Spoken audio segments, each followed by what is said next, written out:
Hello, hello, hello, everybody, and welcome back to the Round 11 podcast. Guys, we got a brand new look. It's season 2, and I'm just excited to get everything kicked back off. I'm excited to start talking about some more Call of Duty today. Joining me on the podcast, of course, myself, Cruz and Spaz. I'm joined alongside Mr. TS Chance and How's it going? Mr. The Real Toxic. Howdy. And we're back again to talk about competitive Call of Duty. Today's episode, we're going to be more so focused around the Call of Duty League and around this side of professional Call of Duty, but we plan to have some more podcasts coming out later in probably this week as well. Maybe coming down a few more weeks from now, but we're going to be having some more podcasts coming out where it's going to be more so along the lines of talking about the CCL and some other amateur Call of Duty leagues, as well as we'll still be trying to get this podcast out weekly. We're going to try to have it out every Monday, and it should be focusing mostly around the professional Call of Duty league. But anyways, I know this could be just new for anybody who's just joining us today. Again, a new season, so people could be joining. If you guys don't know, we do normally have a fourth guest host with us as well. His name is Zarin. Unfortunately, not able to make it here tonight with us. But the show must go on, so it's just going to be us for today. But I figure we might as well just give a little bit of rundown on who we are, what we do, and why our opinions are kind of important in the league. You know, why we should be allowed to have this podcast type of thing, if you will. So James, why don't you go ahead, take it away, and let us give us a little brief introduction on who you are for the new people. I'm James Delacroce. I go by TS Chance on all my socials. I've been working in esport for 4 years now, and I've been following competitive Call of Duty for about 5 years. And when I fell in love with competitive Call of Duty, I started my own esports organization called Team Solidity, which I currently own. And even though we dive into multiple different esports titles, our core base was built around competitive Call of Duty and Call of Duty content. So that's kind of what I've been working on for the past few years. And Zach, give me your rundown. Yeah, so I'm Zach Benoit on my socials and all my gamer tags. I go by the Real Toxic. I'm a beginner Twitch streamer. I've been in love with Call of Duty since the day I can remember. I've been a fan since BO2, Modern Warfare 3. Been following it ever since. I don't know, just love the scene, loved getting into it, and love talking everything Call of Duty. And then this year, it sounds a lot different than last year. So I am now a on the broadcast team with the college Call of Duty League as a host and caster and an analyst. So lots of new things coming from me, as well as a couple other amateur leagues. I picked up casting last year. I always wanted to get into doing it as I've been a competitive player for a while. I stopped playing competitively, kind of picked up casting, and then now I'm just kind of here. We're doing that, cast a couple other leagues, and I've been following Call of Duty for a long time. Also, I guess I didn't really introduce myself. I'm Jesse Quenville. I am at Cruz and Spaz, but yeah, that's basically my rundown. I don't there's a lot going on, and then like I said, we normally do have a fourth person here. His name is Zarin. I can't pronounce his last name. I think it's Zarin Bartholomew. Bartholomew. He goes by Zarin Cod on Twitter. He is also works for the CCL as a writer, and he is the coach of the St. Clair Cod College Call of Duty team. And so you guys, I'm sure, will see him quite a bit more. It's just unfortunately, again, he was not able to be here this week. But anyways, guys, that's a quick little recap on who we are. But now let's get into the fun part, and let's get into talking some Call of Duty here. So first up, I kind of want to just go over, talk about the new season format, and really just get into really talking about what we're going to be expecting. I want to get your guys' thoughts on the format. So last year we had homestands every weekend, and it was a tournament every weekend. And I think everybody liked that, except for the fact that not all the teams were at every tournament. This year they've now split it into basically 5 splits. So, but not really. It's more so 5 stages, I guess you could say. So it's going to be every month is going to be a major now, and leading up to every month there's going to be 3 weeks of group play matches. So basically league matches to seed you for that major. So There's going to be 5 majors in total, and it's going all the way until July 25th would be the last major. So, and every major is worth $500,000 for the prize pool. Yeah, I like this. I like the idea of having, like last year, I like obviously the excitement of having like a big tournament every single event, but I didn't like how not everyone is at each one, but I do like this year kind of the build up to it. You give teams an opportunity to kind of prepare more for one chance to win more money, get a better seating, and basically to improve throughout the season. Because you go in, I think it was what was it?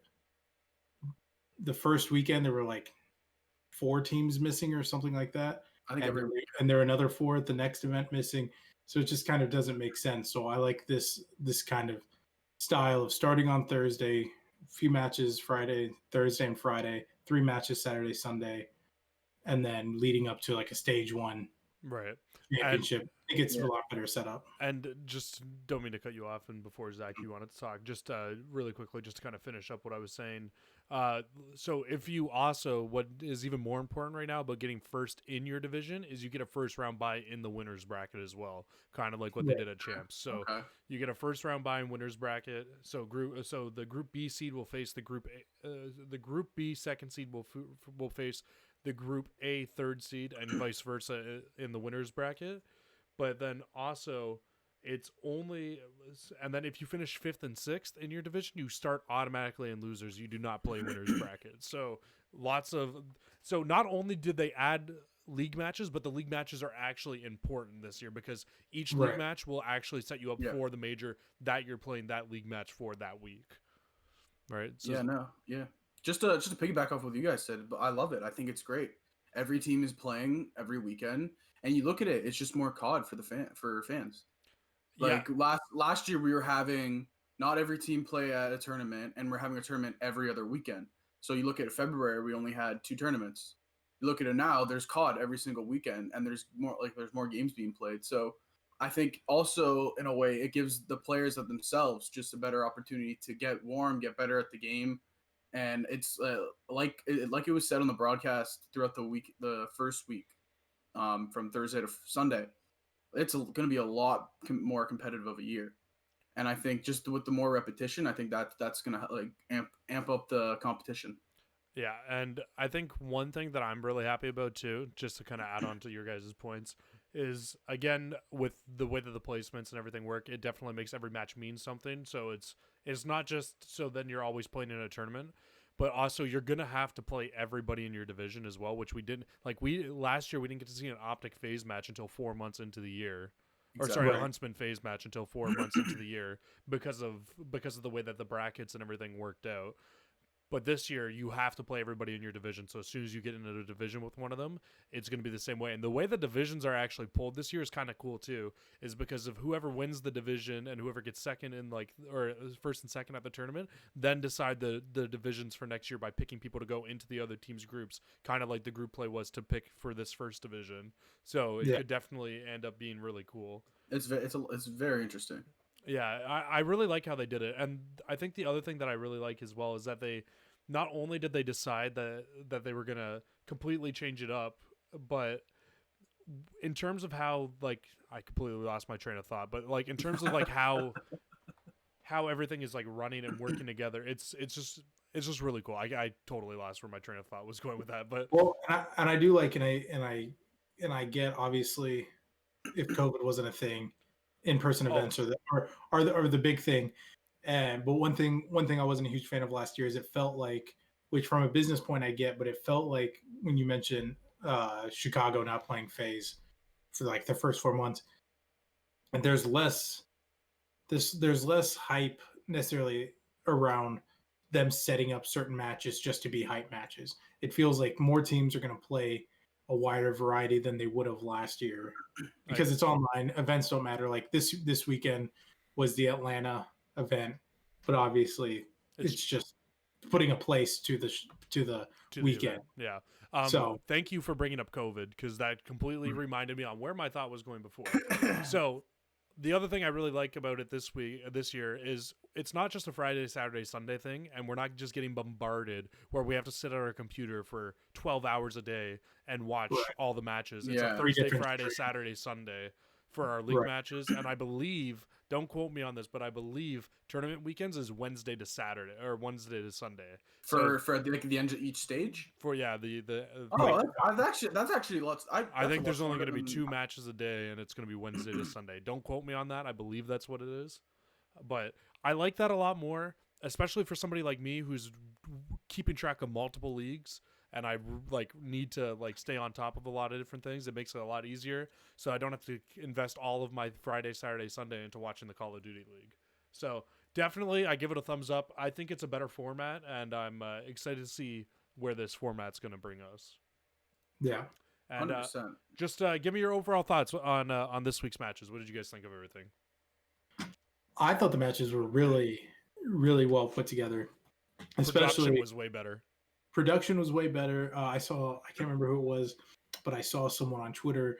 They did mention that like the CDL green screen and graphics looked a little cartoony, but I mean, I think they looked great. The virtual desk. Yeah, the virtual headbutts, stuff like that. Like, the virtual hands. They weren't going to look realistic. Like they were trying to make it look like they're in a set, something similar to like Sports Center, but they weren't trying to fool you and make you think you're there. And I think that actually worked out really well, especially as far as transitioning goes. Yeah, and I think the casters did a really good job too of really making like fun into it type of thing, like doing the headbutts and the high fives and stuff. Like you knew that they weren't actually together, but it or getting the super close to the camera, seeing like huge hands or like a huge head. Yeah, with Maven and his huge hands. Maven, yeah, and his big bald beautiful head. We love Maven. I'd like to hop in and fact check a little bit. You talked about how the majors would be like Wednesday to Sunday. I believe that's right. I looked up the schedule, and for every week leading up to the first one, it says like February 25th through the 28th. It has the dates, but as far as the major goes, it says week of March 1st. Yeah. So I believe it's that 4-day period. Yeah, I'm pretty sure on that as well. We can kind of get into talking about some of the matches now. So Thursday was our first two matches of the week. And we had LA Thieves 3-0 the Rocker. I believe LA destroyed them in both of the hard points. 3-1. Sorry, yes, it was a 3-1. I'm so sorry. And LA looked absolutely dominant in both hard points in that. And then later in the night, it was a 3-0, and it was for Dallas over Seattle. So, anything to take away from that from you guys, or? Yeah, no, I'm just looking at the games that were played. Like the hard points were completely dominated by the Thieves. 250 to 194, and then 250 to 60. Like that's. What was the 60-point club on? What map was that? Moscow, and that's not an easy point to game. It's not to 60-point club somebody. That means that they're rotating from P1 to P2 to P3 and holding it down almost flawlessly through two sets of rotation. Like I think for the Thieves though, like that first match, coming off of the first launch the first launch match against Optic where they got absolutely destroyed. I think this was a good bounce back for them, and it kind of showed that. Like they're not going to be a quiet team this year. That like there are going to be some pop, and I think like they showed week one that they can be a very good team in this league. Right, and go ahead. No, it's okay. Go ahead. I was going to say I think LA put a really good team together, and I tend to think of things like from like a team owner side as well as a competitive side. I think LA had to come out with a bang this weekend to kind of I agree solidify their put their foot in their door and say like, hey, we're here and we're forced to be reckoned with. Because they went off. I think even if they came in and lost one of the matches, people would have started doubting them. But the fact that they won both their matches and looked good and looked very good. And I've always been, I don't want to say skeptic, but I've always been harsh on Temp. But I think, he played well. He played well. Skeptical about the addition of him to LA Thieves, but I think he really tied it all together with him and Slasher and Kenny and TJ. Yeah, it really goes back to the Rise Nation days when he played with TJ and that, and they definitely looked really good. To kind of just move us forward a little bit. So Dallas again, they 3-0 Seattle. I don't think there was much of a surprise here. 250 to 98 on the hard point, 6-2 search, and then a 3-1 on the control. It wasn't very close. I think it was really what we all expected. I don't think there's really much to talk on there. And then heading into the next day, again, it's really just a lot of what we expected, but Chicago Optic going to get a 3-0 on Paris, and then Atlanta FaZe going to 3-0 the Gorillas. Again, it just, like, it wasn't the closest of games. Like, the Chicago won 250-102, 6-4 on the search, and then 3-2. The control on that was actually really good. I think the search was pretty good, too, though. Like, Gorillas. Oh, yeah, you're right. I thought Gorillas played really well in the search. Paris. Yeah. Paris went up 3-0, I believe, on Optic, and they brought it back. So yeah, definitely was. Yeah. Yeah, you're right. And Paris looked really good also on hardpoint this weekend. They struggled not against Optic, but I don't. No. Sorry, not against Optic, but in their match against like LA Gorillas, I think they looked really well. A lot better than they did last year. I think their entire team is just an upgrade from last year, if I'm being honest. Mm-hmm. For Paris, I mean, it would be hard to be a downgrade from last year. That's a very good point. If I'm being honest, Right. I think for that team to be successful, Fire's really gonna have to pop off, though. I think. Yeah, which he did really well for his debut. He did. Yeah, not against Optic, but again in the other match he played yeah, very well. Optic is really solid, well. Yeah. Optic's kind of tough to do well against. And then so then moving forward, then it was FaZe versus Gorillas. FaZe 250-156 on the hard point, and then it was a 6-4 in the control. In the S&D on Garrison, and then a 3-1 for the control on Garrison. And I mean, again, it was just a lot of what we expected. The Gorillas honestly didn't look terrible. No. Again, a much improved roster from last year. When you bring in Apathy and Silly, 2 world champions, to add to Vivid, and Vivid still looked like their best player this week. Minus a Vivid looks really good. Minus a really good streak from Apathy on, I believe it was the hard point. Vivid looked really good this week. Yeah. I mean to cut you off, but just to go on that, like Vivid ended last year off super hot for the Gorillas. Like there wasn't really a lot of upside to see for that team, but like the bright side was they have Vivid. Like Vivid was basically they built around them. Yeah, they built around it. Like he was their prospect. They grew with that, and they're like, we're gonna take you. Now you're a superstar. And I was just gonna say. Oh, yeah. Sorry. No. Go ahead. I was gonna say, and I also think that they're 2 world champions, but they won worlds together. Yeah, that helps Like as well. They didn't win separately. They win together. They know how each other plays, and I think that's just a good. Wait, did they win together? Yeah, didn't they win? Was Apathy it and EG Silly? together? I don't think so. I don't think Apathy was No, on the EG team. You're right. Silly Apathy was. got moved. You're right. Never mind.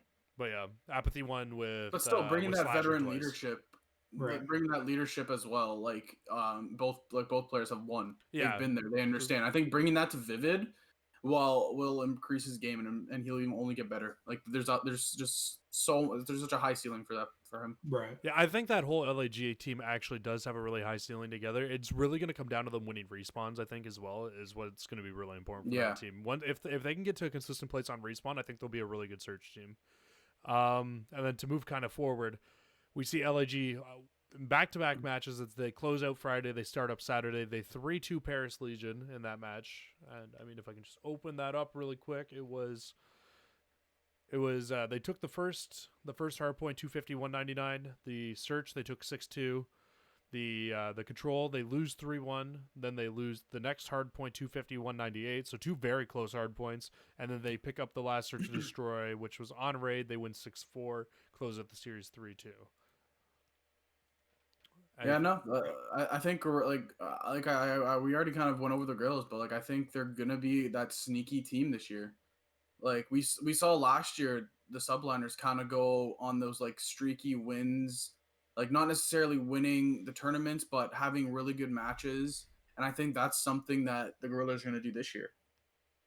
Yeah, I definitely think the Gorillas are a lot better than they were last year. So hopefully we get to see them up on a little bit more of an uprise as well. And I mean, it is a Treyarch game, and we all know how nasty Apathy gets at Treyarch games towards the end of them, especially. So. Yep. Hopefully we can see more of that coming at him. Moving on, we had the Toronto Ultra taking on the Florida Mutineers. I think this one was probably a bigger surprise for everybody in terms of score-wise than what we thought we were going to see. I had Toronto taking it 3-2. They take it 3-1. Took both hard points. Well. I have the scores pulled up right here. 250 to 164. 6-4 in the search, 3-2 in the control, and 250 to 177 on the other hard point. Yeah. Toronto's hardpoint looks like probably second best in the game right now, I think, to Optic. I know Optic did lose to FaZe one of their hardpoints, but I do think Optic looks like the best hardpoint team in the game right now. But Toronto looked really freaking good at hardpoint. Yeah. I think this team can surprise some people this year.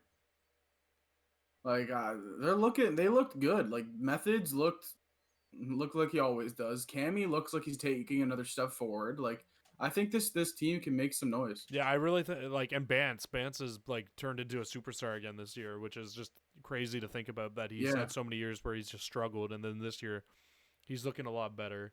So definitely really happy to see my boys from Toronto doing well here. Ultra baby. And then moving into our final match on Saturday, we have the LA Thieves in a super, super close 3-0 over the New York Subliners. I mean, I think that a couple gunfights go a different way. I honestly think that Subliners could have 3-0'd this match over the Thieves. Yeah. Like this was a 3-0. So just for everybody who doesn't know, the Thieves took this match hard point 250-241, super close, 6-5 search, and I believe they were down quite a bit in the search too, and they brought it back. And then the 3-2 on raid control. They were down. They were down. Was it 5-3 or 5-2? It was one of them. I can't. It was fully one of the remember. two, but yeah, no, like they looked good, man. I honestly was more impressed with Subliners than I was with the Thieves in a 3-0 for the Thieves out of this match as well, because I didn't know fully what to expect from the Subliners. I figured they would take one map off the Thieves. Unfortunately, weren't able to. Thieves just clutched up, but I was really worried about them coming into this. I don't think that I can't remember his name now. Asim. I don't think Asim is the full-time replacement. I think even when Hydra comes back, Asim's going to be the player to get the boot when Hydra comes in.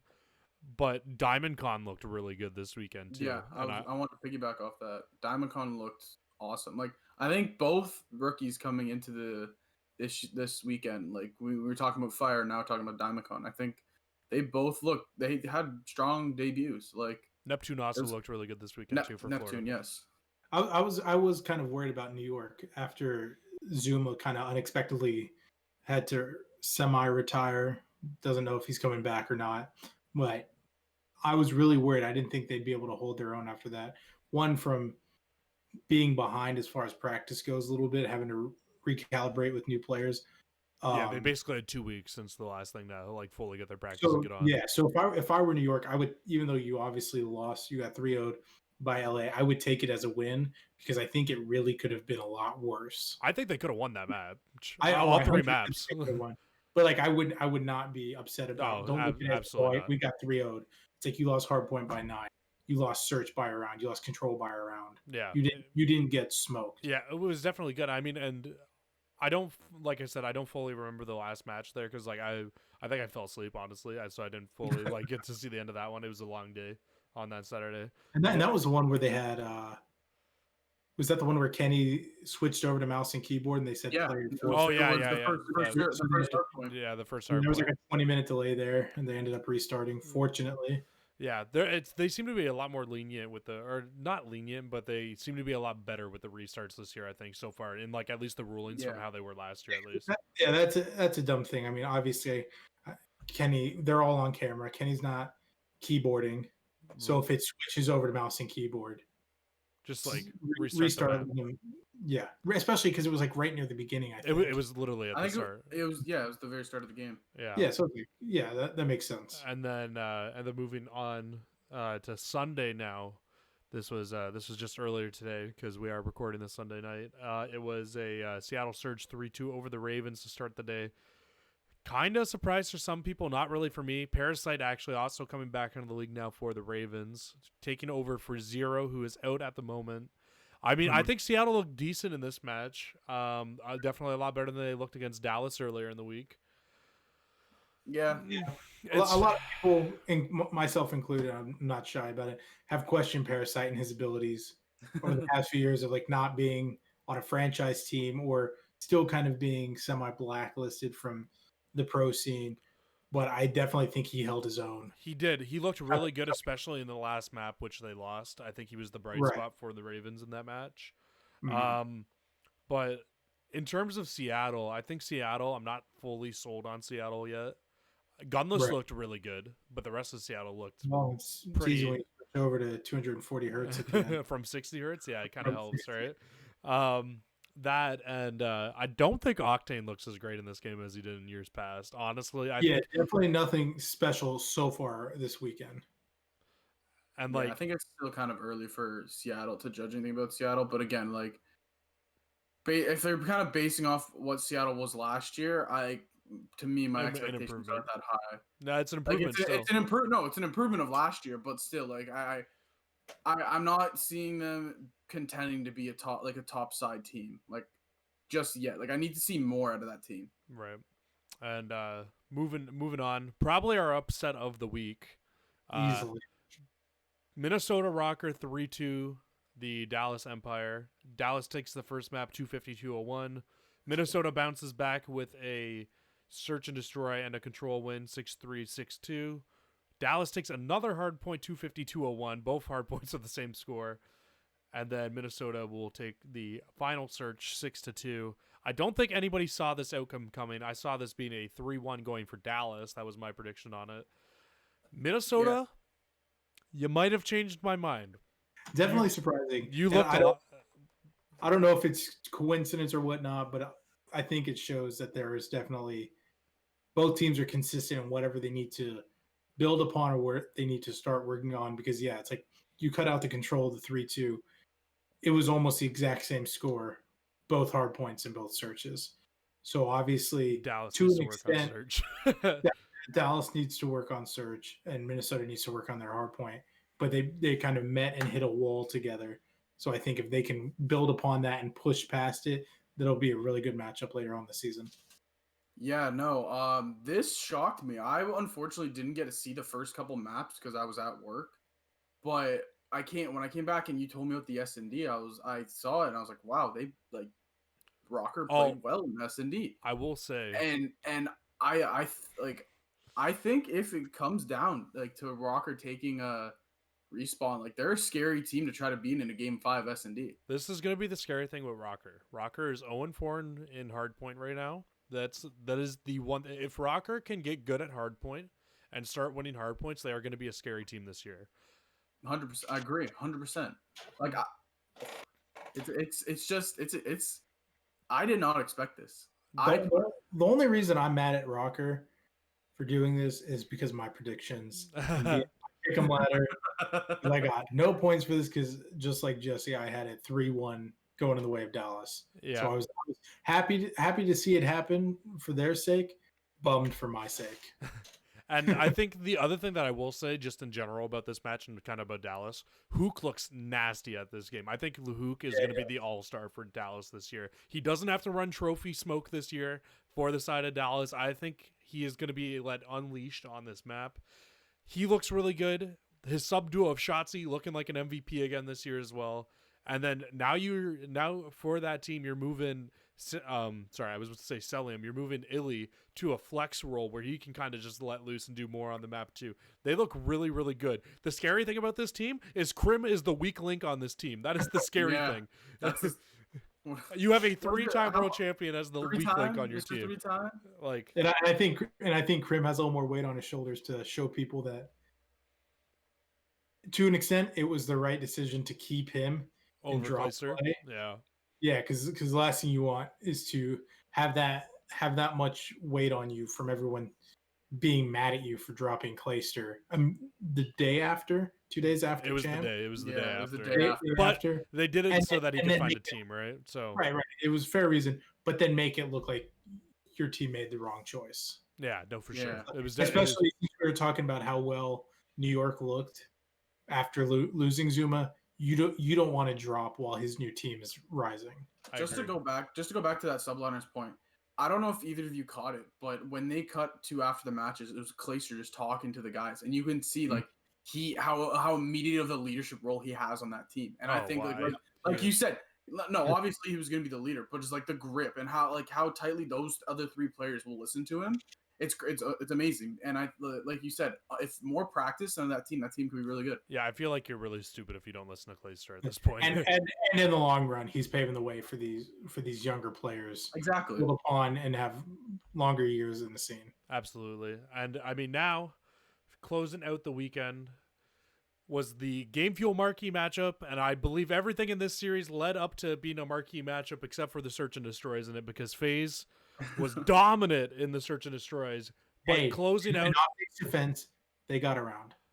But closing out, it was a 3-2 for Atlanta FaZe. I don't think a lot of people saw this coming actually with how good Optic looked coming into this. just to go over the series really quick, Optic 250, 225, fantastic first hard point on Garrison. Heading to the second match, the second map, it was CDL Search on Miami, 6-0 for Atlanta, absolutely stomped them. Scump dropped a donut.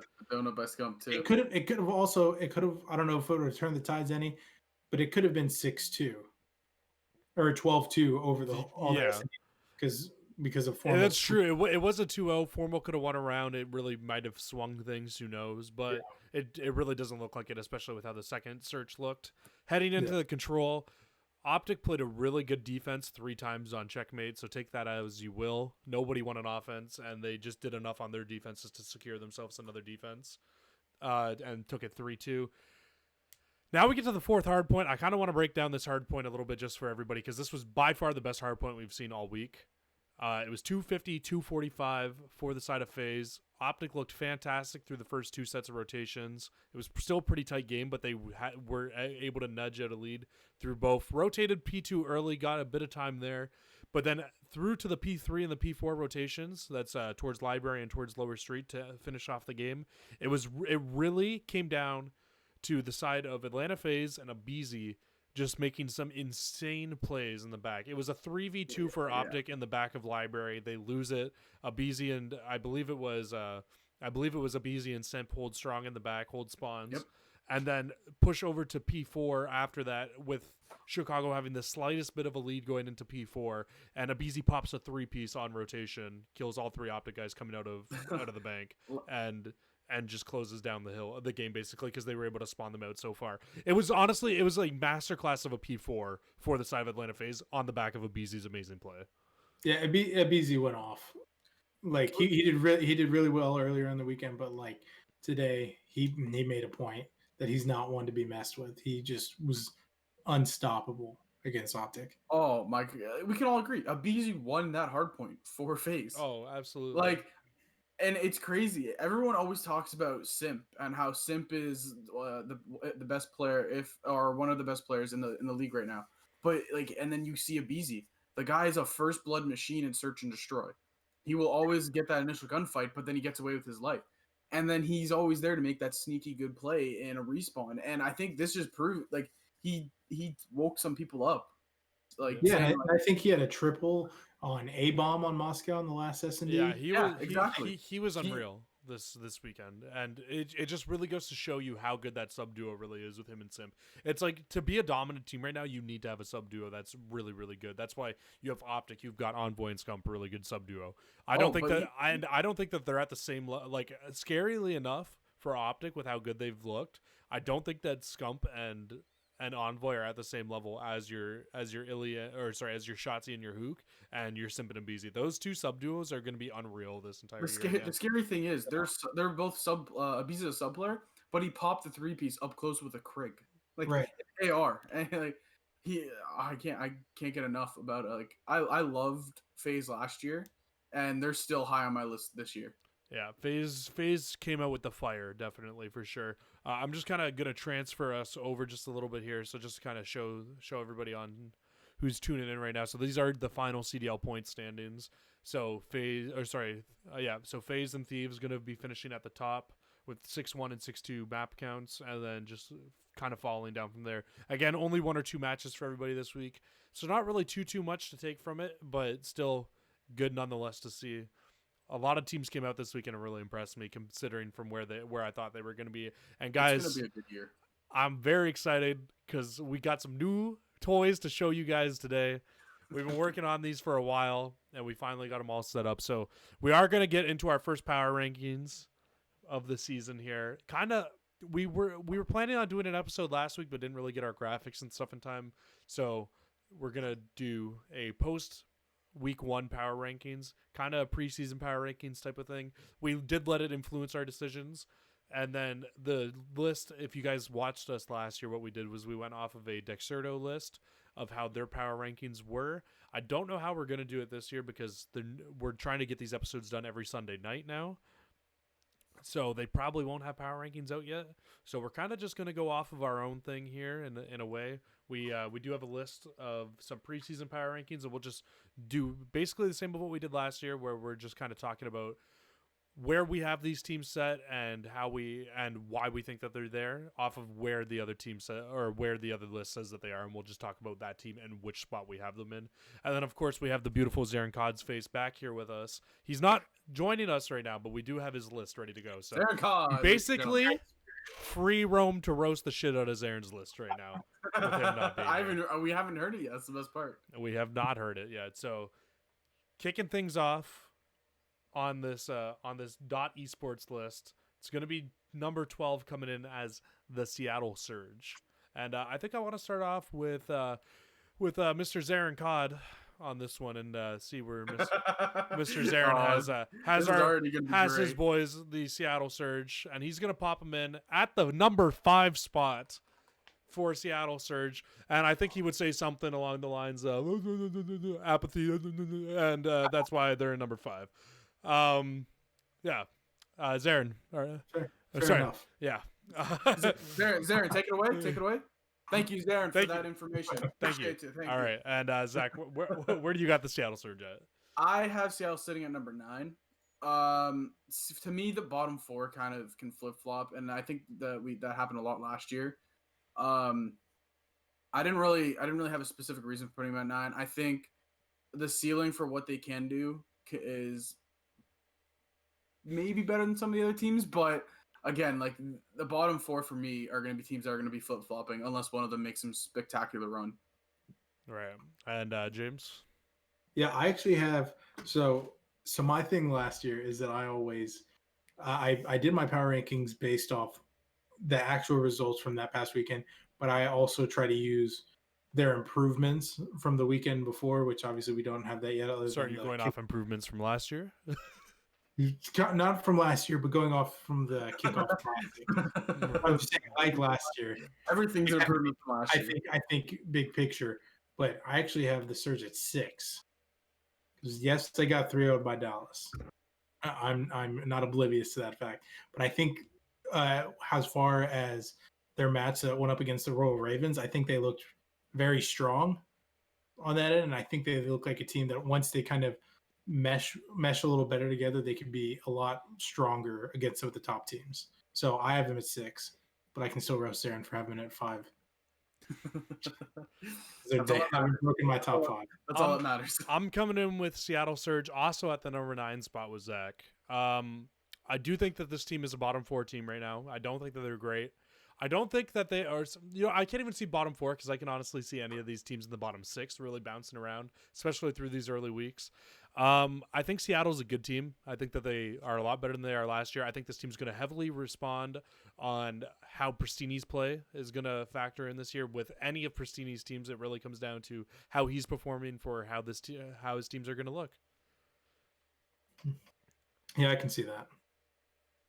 Moving on, number 11 on dot esports list, we have coming in the Los Angeles Guerrillas. Now, I'm going to go over mine really quick first. That's a spoiler. I clicked on the Los Angeles Thieves one. I am very sorry. I have the LA Guerrillas sitting at number 10 right now. I am not very big on them. I think that Apathy and Silly and Assault are slightly heading towards the end of their careers, if I'm being honest. I don't think that they are a bad team. I think that Vivid is going to have to heavily carry for quite a bit of this year. I cannot wait until somebody messes up enough where Mental gets his shot to come into the league, because I think Mental is going to be really, really good. But they look decent this weekend. We'll have to see how they do from there. Really quickly, I'm just going to pop up Zarin's really quick just so we all know. Zarin has the Gorillas slotted in at number 7. Well, once again, I'm close to Zarin. I actually have them at number 5.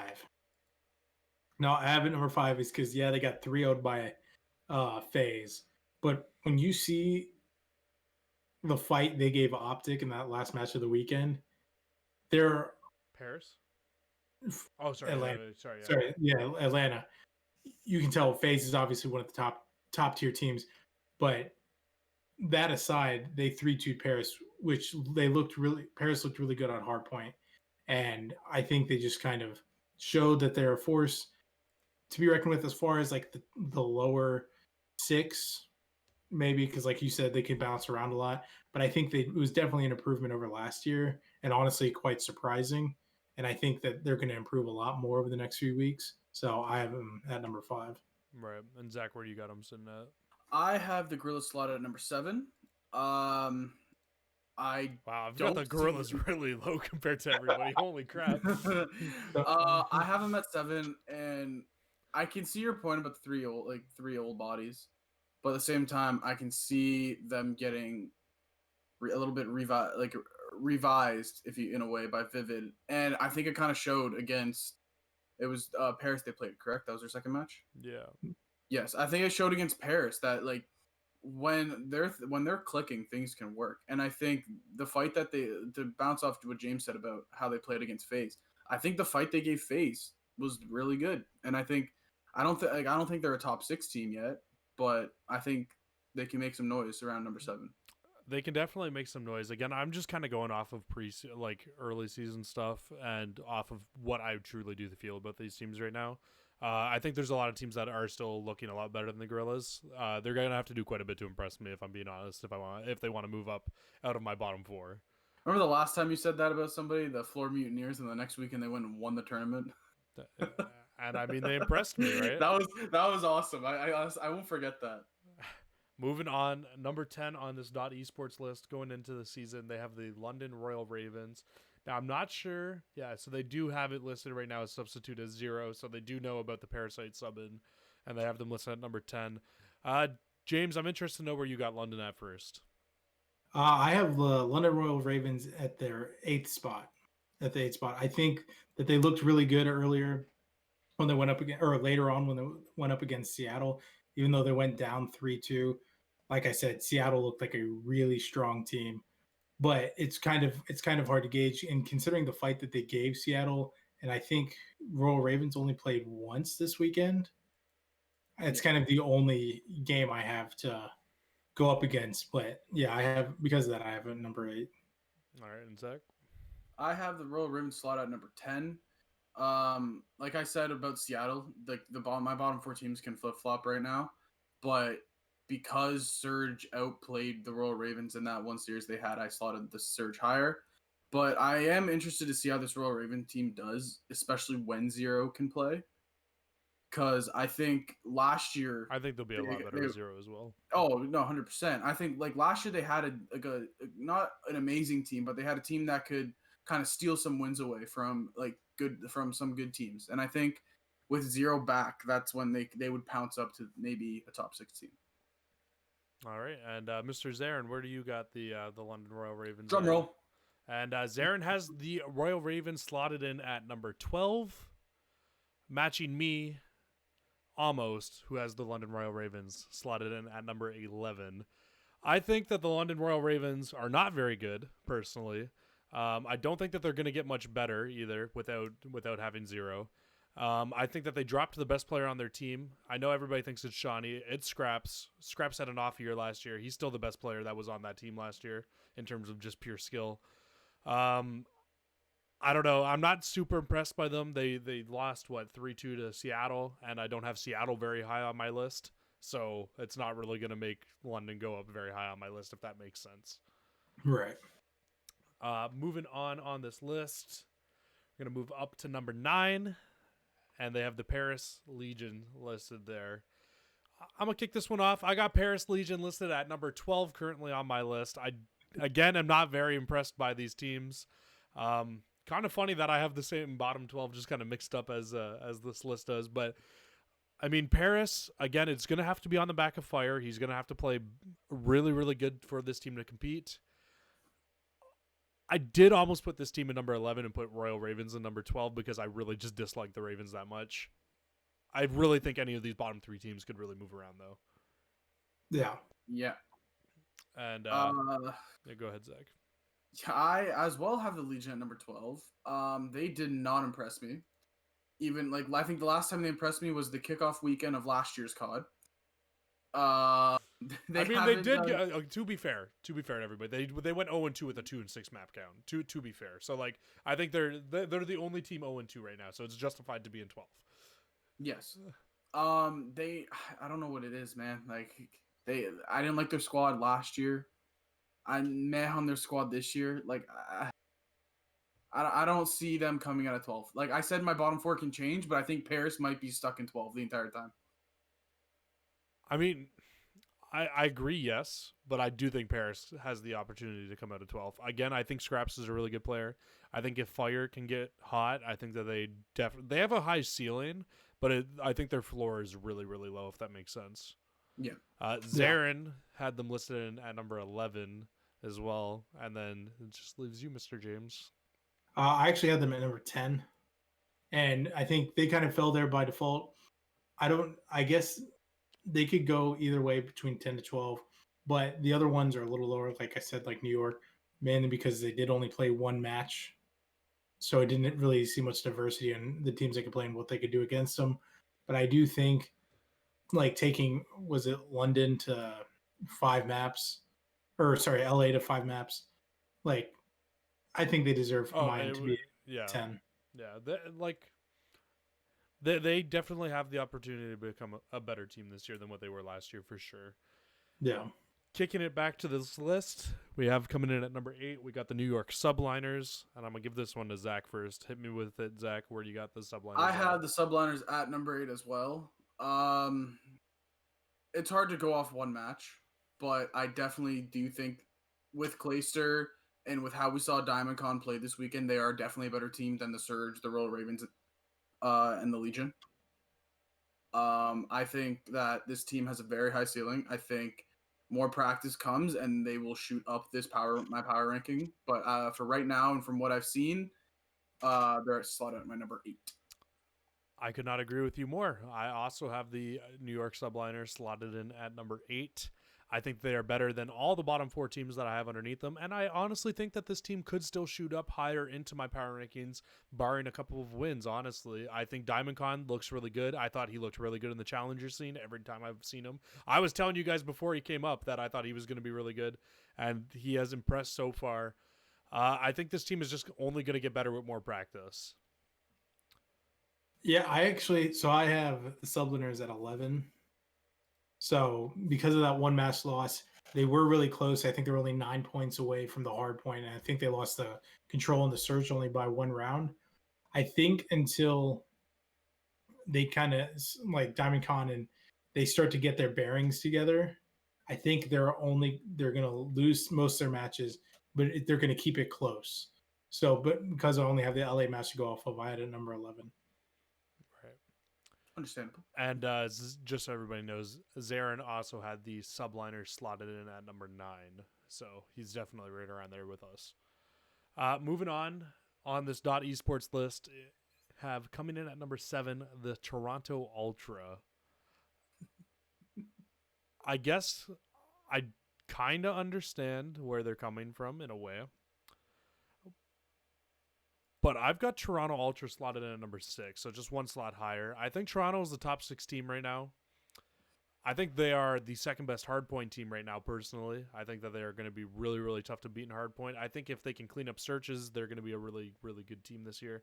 I'm very impressed with Kleenex. I'm very impressed with Cammy.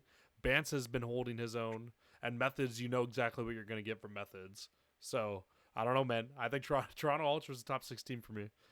Yeah, I also have Toronto at 7. I think, they showed their power in hardpoint, even though they only had one match and they 3-1 Florida. Like, I think that's a good seeding for them around the 6-7 port. Yeah, and I mean, they can move up, they can move down. We'll just have to see how their season goes from here. Zach, I know you got them in a heater of a spot, so why don't you... We got a heater, baby. We got a heater. I got the Ultra sitting at number 3.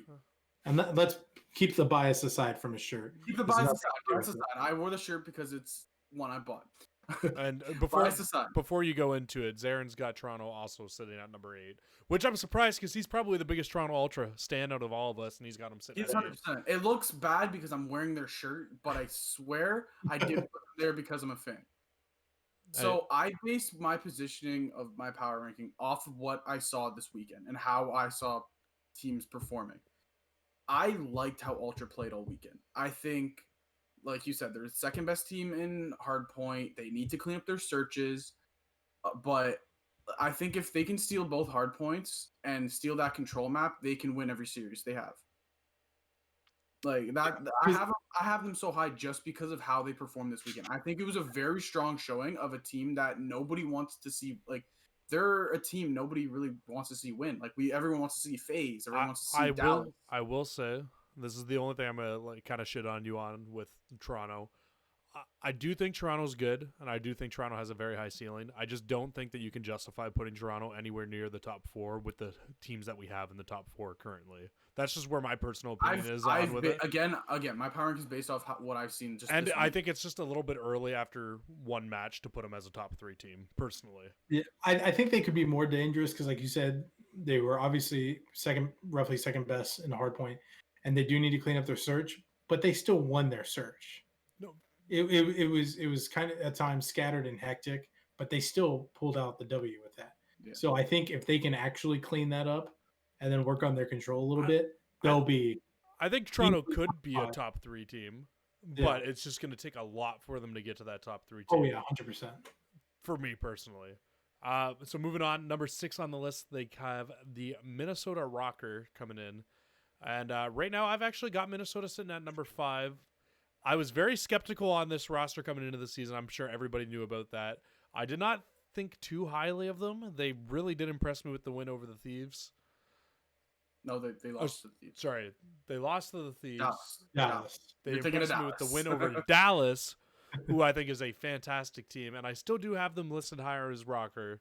But man, I think the Rocker could honestly, if they can get good at search or at hardpoint, I think they could be a scary team this year. I think they really are the dark horse of the CDL this year.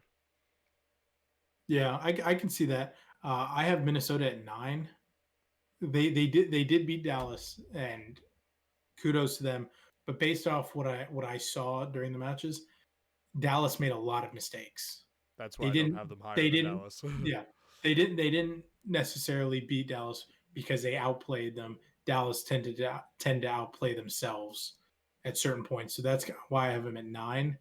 But I think definitely they can move up easily and be the dark horse of the league. Yeah, and Zarin also has Minnesota listed at number 6, so he's kind of right there with us. And then Zach, I have the Rocker at number 5. I think when I first saw them play against the Thieves, I was like, this team isn't that strong. Actually, like I said, I thought to myself, it actually looks good. He's looking good on searches. And then I watched the game against Dallas, and like James, like you said, like Dallas probably beat themselves, but still, like another team has to take advantage of those mistakes. And I think that like that's kind of the reason why I have Rocker at 5 right now, is because they took advantage of those mistakes, and they outplayed them in the search. Oh, I have something big. I do have something to kind of piggyback onto that. Accuracy's teams are always going to be decent if they buy into Accuracy system. I know you guys probably hear me say that every single year. Accuracy is a very fundamentally well-played Call of Duty player, so when teams do make mistakes, they're going to pounce on them and be able to take advantage of them. That's why I think that I could see Minnesota also being a really good team this year. Yeah, that makes sense. Then moving on again, number 5. This is preseason before they went 2-0 to start this off. They do have the Los Angeles Thieves coming in at number 5. Zach, I know this is pretty much one of your teams. Hit me with it. Where you got the Thieves at? Based off this weekend, I had put the Thieves at number 1 for me. Now, I already know what you're going to say. I already know what James is going to say. But again, Temp played better than I thought he would.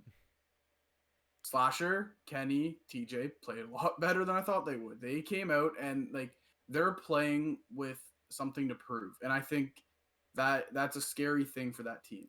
If Slasher is going off like he was, if you have Kenny doing what he was doing, like that, this is a very scary team. And the fact that they went 6-2 in map counts was like they're gonna be looking like a good team this year. First things first, I just want to apologize to the viewers for seeing Los Angeles Thieves at number 1 on Zach's list. I don't think that they are bad. I don't think that Los Angeles is the number 1 team in the league by any means. I don't know how you could even think about putting them above FaZe right now after FaZe beating Optic the way that they did. The Thieves looked good. Don't get me wrong. I think the Thieves still have a lot of things to improve on before I can put them as the number 1 team, especially. I've got FaZe right now sitting in, the Thieves right now sitting in at number 4. I think they're good. I don't think that they're better than the top 3. That's fair. I can't roast Zach too much. I actually have the Thieves at number 2, and my reasoning for that is because Thieves lost one map. They gave up one map all weekend long, and I don't want to take anything away from Minnesota and their win over Dallas. I do think Dallas beat themselves in certain parts, but if Minnesota has the capability of beating last year's world champions, but LA can come and 3-1 them, I think that says something to where the teams stand now. So for that, I have them at number 2. And then Zarin has the Thieves also at number 4, and I'm sure he would agree with me with some of these points I'm about to make as well. I think that the reason I have Thieves at number 4 and not any higher as well is because of the 2 teams that they beat were not either team that are in my top 3. And I'm sure Zarin's is the same way. Now, this is the thing. I'm looking at all of our power rankings lists right now, and I'm a little bit scared because there's one team that's open in the bottom 6 of all of our lists. I don't know what team it is because I can't even fully remember who I have, but it's going to be my number 7, James's number 12, Zach's number 11, and Zarin's number 10, I'm assuming. And I'm just I feel like we all know what team it is. This is the best part. Yeah, Optic's really been struggling. Yeah, So, moving forward, it is going to indeed be, I'm assuming, the Florida Mutineers. James, you have put some disrespect on the Florida Mutineers name. Please take it away. Number 12. Okay. there is no disrespect from me to the Mutineers. Like anything deep. They got 3-1. They played one match and they got 3-1. We had no way of seeing what they're capable of so far this season. Someone had to go there. I'm waiting for that. And they played Toronto, who we have as a top half of the league team right now. You've got them at number 7, but everybody else is like right there, right? So like, well, like I said, like Southerners, I have that number 11. They're going through last second changes. There's young people trying to learn how to be in the league with one of the greatest players of all time and one of the best vets of all time, Clayster. So that's why I even have them above Florida. But Florida played one match, got 3-1, didn't really show much. They're in last. But you have them worse than Ravens and Legion. That's just like, I'm just like off of that. Yeah. Well, it's like I said, it's based on what we were able to see. I saw that. And Ravens played one match. They took it to a map 5. Yeah, no, that's true. Had one match, one map. I just saw that and my mind was just blown when I saw that. Especially because Florida beat FaZe in the Kickoff Classic. That's the other reason why I was. If they didn't bench Havoc, it'd be a different story. All right. I want to speak on that. Zach, it's your turn to give me your reason on the disrespect to the Mutineers. What do you mean? They're obviously my top 2. I'm just kidding. I have them at number 11. James kind of said it all. Like, they got 3-1. They didn't really impress me, and I understand. Like, going into the season, they obviously RIP to Pharaoh. They had Pharaoh on their team, and he was going to be the big star for that team. But they didn't impress me as much as I was hoping they would. And I think when you're playing a team an ultra where they're fighting to be a top contending team, and they're proving that they can be a top contending team, and then you get 3-1 by them, and the respawns aren't close. I believe they were up in the search, and then they lost it, and Ultra came back and won it. Like, it's just you didn't prove enough to me, and I think that's kind of why I have them in the between where the Royal Ravens and Legion are at number 11. Right, and then Zarin, like I was saying before, had them slotted in at number 10. Now, I guess this is the one that I could probably get flamed the most for, but I kind of do have some backup behind my reasoning. I got Florida sitting in at number 7. I think Florida can beat anybody that's in my bottom, that's in my 8, 9, 10, or 11, or 12 spot right now. I just think that they lost to Toronto, who I think is a better team than them, and I do have them listed higher than them.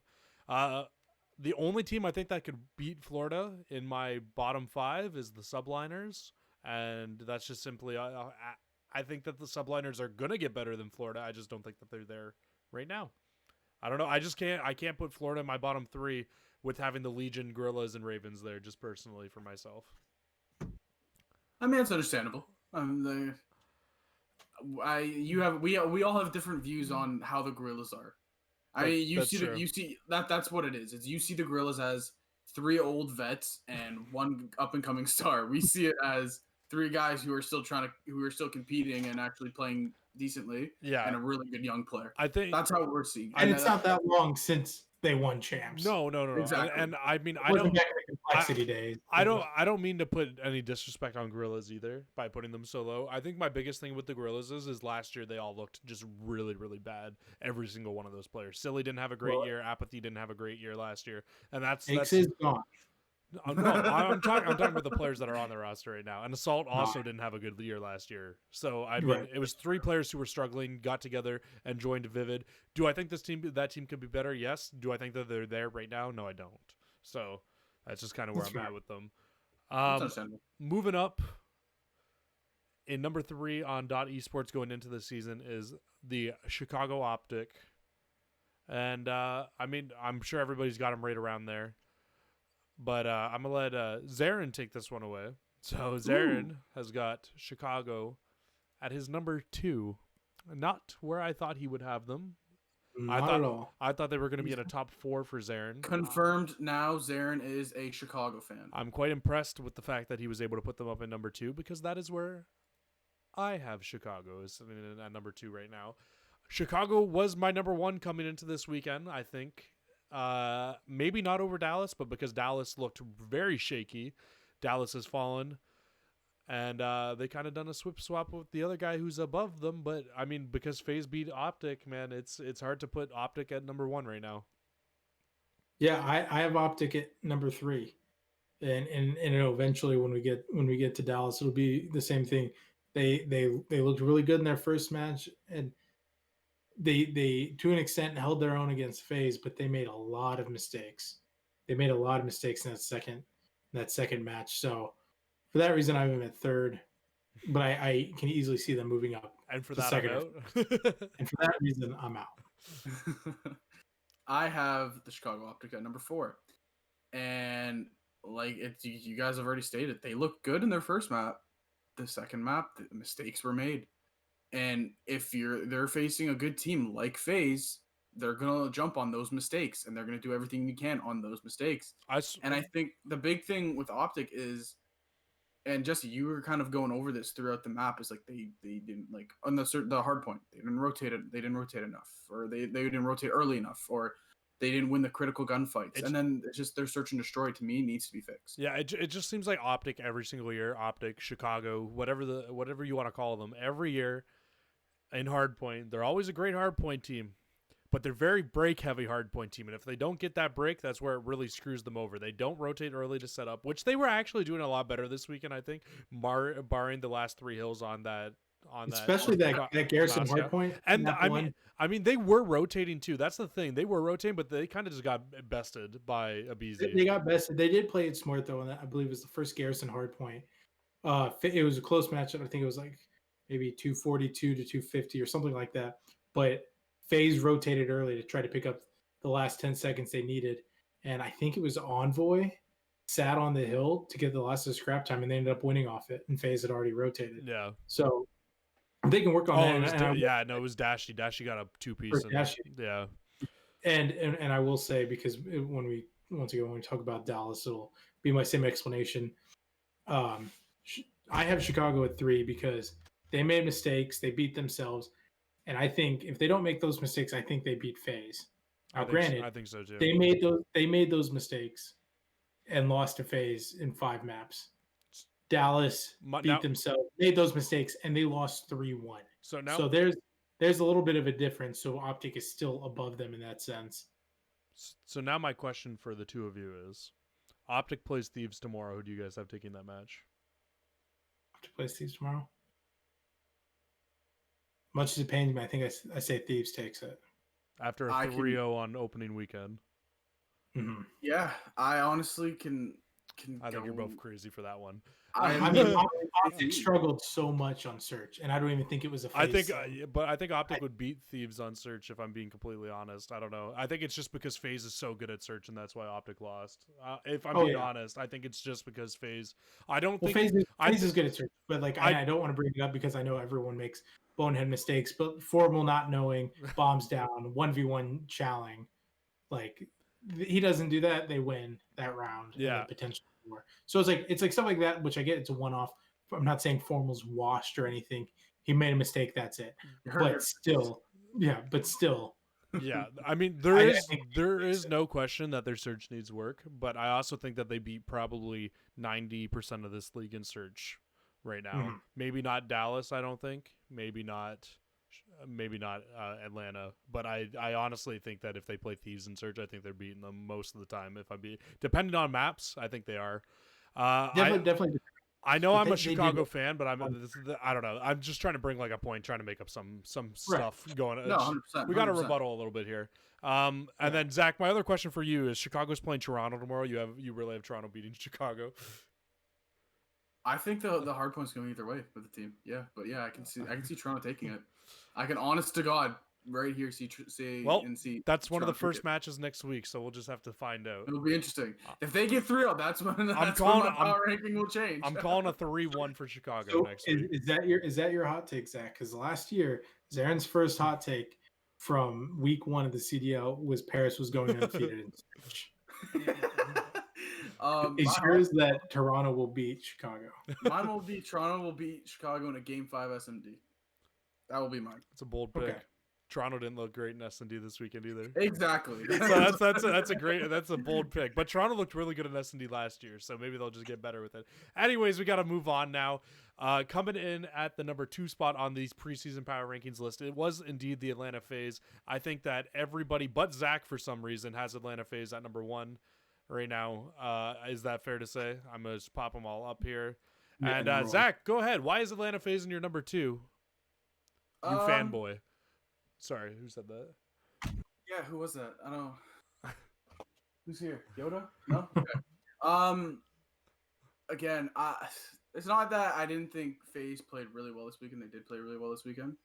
When I was making this, I honestly went off map counts and I went off like percentages of the winning percentages, and it just kind of Thieves had a better winning percentage. And I understand that they played FaZe played tougher teams and they still won. They played Optic and they won.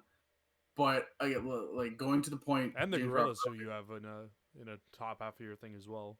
I have the girls at 7. Girls at 7. Oh yeah, they're 7. Not top half. Come on now, put some respect. But no.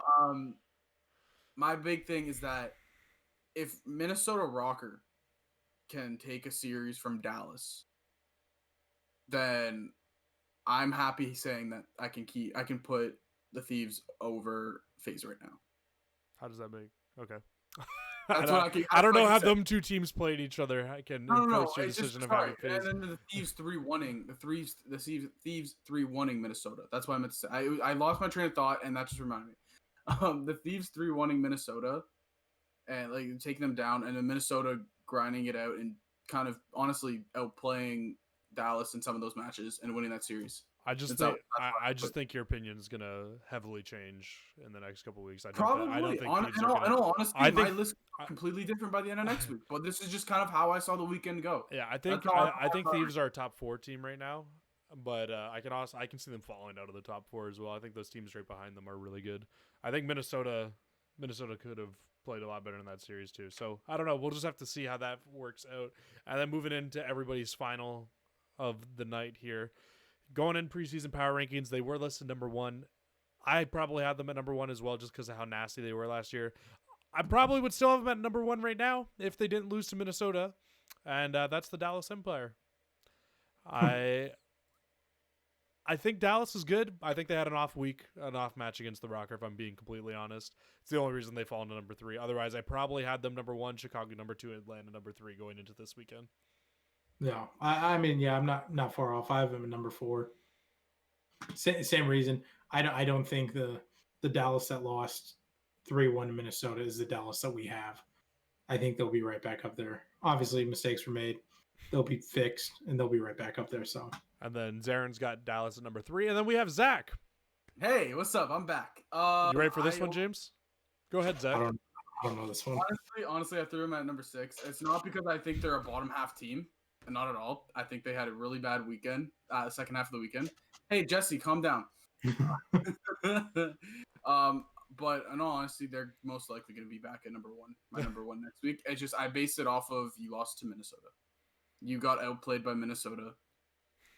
That's kind of what I based it off of. That's the only reason I put Rocker higher than them. And that's my piece on that. They're most likely going to be number 1 on my power ranking next week. I can almost guarantee that. That's fair. You're crazy. But yeah, guys, somebody has to bring the creativity and that's true. In his defense, Zaren's not here, so somebody has to make a stupid take. I got you. Exactly. We both have ZA in our names, the first 2 letters of our name. You know. Yeah, for sure. It must be a ZA thing. It's a Z thing. It's a Z thing. It's gotta be. I gotta take a Z for us mere Americans. Yeah, I'm sorry. I forgot you guys are illiterate. Anyways, that's gonna probably end up doing it for the podcast for today. Don't worry. I mean, we do say words like a boot, so don't worry, right? A boot. I mean, hey, and we're afraid of the dark, right, James? So yeah, I'm sorry for bringing that up. Well, you had to bring up the nationality thing, but yeah, guys, that's probably about gonna do it for the Round 11 podcast today. We definitely had some hot takes coming in from Mr. Benoit over there. Always here. That's what I'm here for. Make sure you guys follow us on all our socials. They'll be listed down in the description below, as well as all of our Twitch links, anything like that. We're all streaming fairly regularly again, and we're going to try to have this podcast up every single Monday now.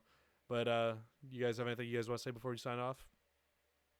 Just that I'm excited for this season. I think last season did really well for us, and I think this season's going to be even better with the new layout and how things are going to be run and how the platform is. So I'm just excited for it. Yeah, no, 100% agree with that. And like, this is my favorite time of year. Call of Duty's starting to kick off. Baseball's starting to kick off. It's a great time of year, and I'm excited. Call of Duty every weekend. It's gonna be every week, 4 days a week. Oh, it's 7 days a week for me. I'm dealing with 3 different leagues I gotta follow. Yeah, Jesus, it's a lot. Happy that the podcast is back. Happy to be doing it with you boys. Zaren isn't here, obviously, but I'll text him saying I'm happy to do it with him too. Nah, I'm not happy to do it with Zaren. Well, somebody has to appreciate him, you know. I don't appreciate Zaren. But yeah, no, it's happy to be back and happy to be doing round 11. All right, that's going to do it for us today, guys. Thank you guys all again so much for watching, and we will see you guys later.